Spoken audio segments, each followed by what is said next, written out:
Federação Ucraniana.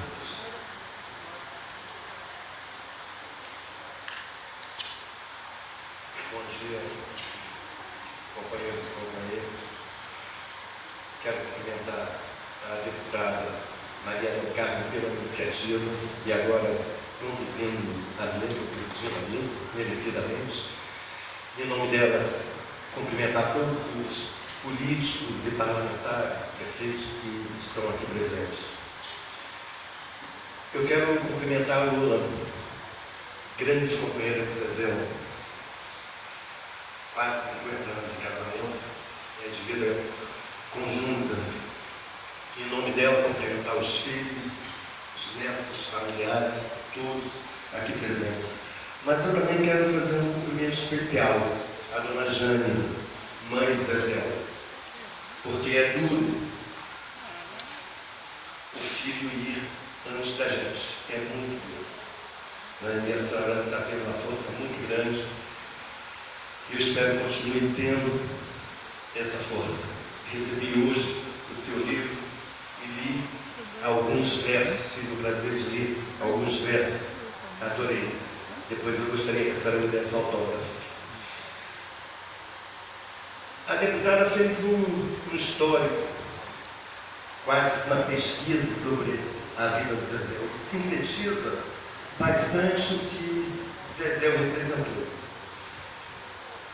Muito do que eu ia falar já foi colocado, então declino de repetir o que já foi colocado, lembrando apenas que o Zezé também foi diretor da Federação Nacional dos Arquitetos e Urbanistas, né? E foi fundador da CUT, um instrumento da CUT Bahia, um instrumento de luta importante da classe trabalhadora. Zezé, com sua atuação política, inicialmente no campo profissional, rapidamente ele descobriu uma coisa. E uma frase que Oscar Niemeyer cunhou com muita propriedade, que diz o seguinte: o mais importante não é a arquitetura, mas a vida e este mundo injusto que devemos modificar. Zezé compreendeu isso com poucas pessoas.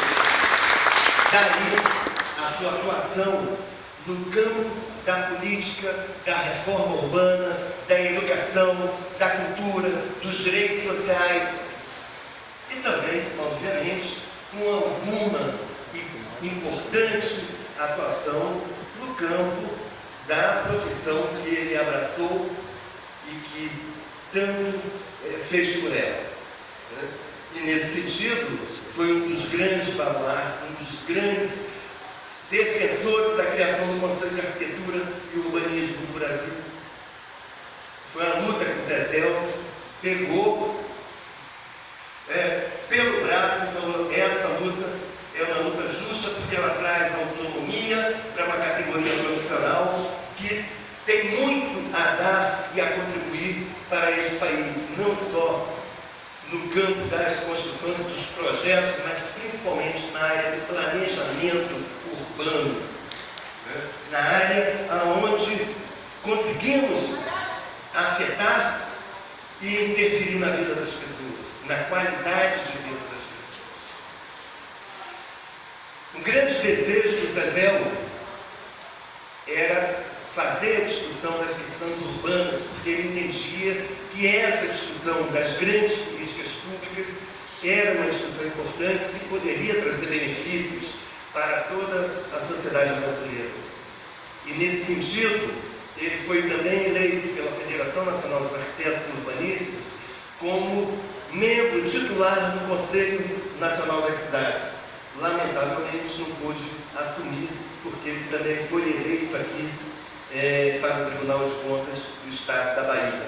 Ainda assim, ele participou de algumas reuniões do Conselho e de grupos de trabalho como convidado especial do Conselho, uma indicação sugerida pela Federação Nacional dos Arquitetos, a quem nós devemos muito apoio, que o Zezé sempre deu, e sempre a abertura de portas no Congresso Nacional e, principalmente, com a abertura de novos horizontes através das políticas que o Zezéu defendia e através da sua atuação como político e como arquiteto e urbanista.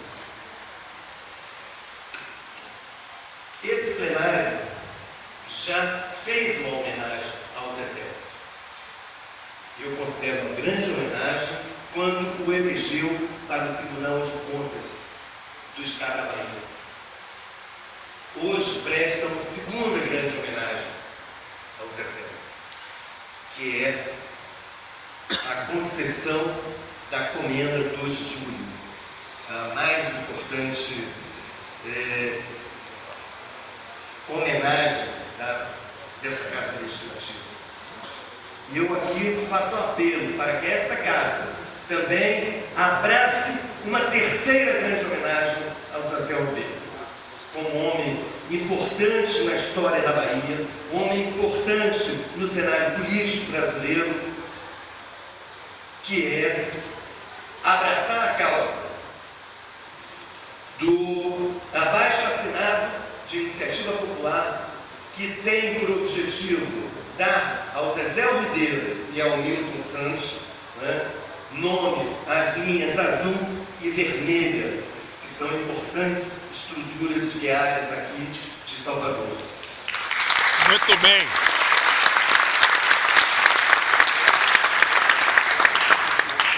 Essa seria uma causa justa e tenho certeza. Os movimentos populares, o movimento sindical e os movimentos sociais, não só da Bahia, mas do país inteiro, que estão trabalhando por esse abaixo-assinado, se sentirão também acolhidos por essa casa, se ela levar adiante e assumir isso também como uma reivindicação importante dessa Casa Legislativa.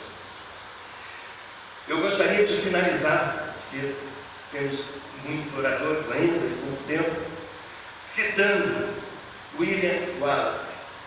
William Wallace foi uma grande liderança escocesa do século XIII. E ele disse o seguinte: todo homem morre, mas nem todos vivem. E nesse sentido, viver, ele estava falando de viver com paixão, viver com causas, carregar bandeiras importantes para a transformação da vida das pessoas, para a cidadania plena, para a liberdade, que era o caso dele. E a liberdade para nós, aqui, ela só se dá através da cidadania, da inclusão social. Esse é o verdadeiro caminho da liberdade e esse foi o caminho que Zezéu trilhou. Zezéu, portanto, ele viveu intensamente. E quem vive intensamente merece estar na memória da população, do seu estado, do seu país, porque não há povo que consiga ter horizontes à frente se não conhecer a sua própria história.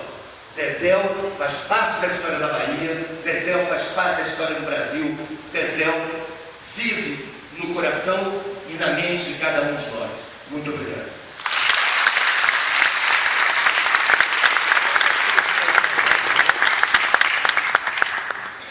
Obrigado, Jefferson.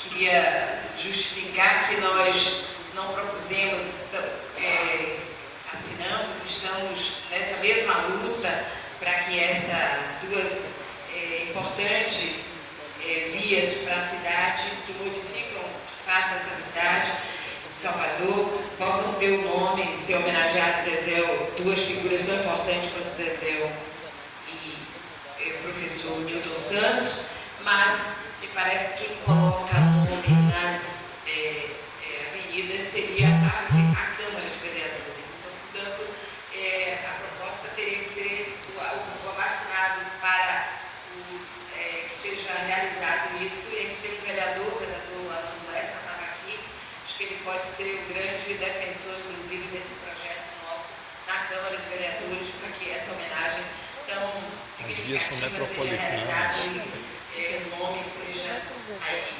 mais ainda. A gente queria passar a palavra para a nossa defensora,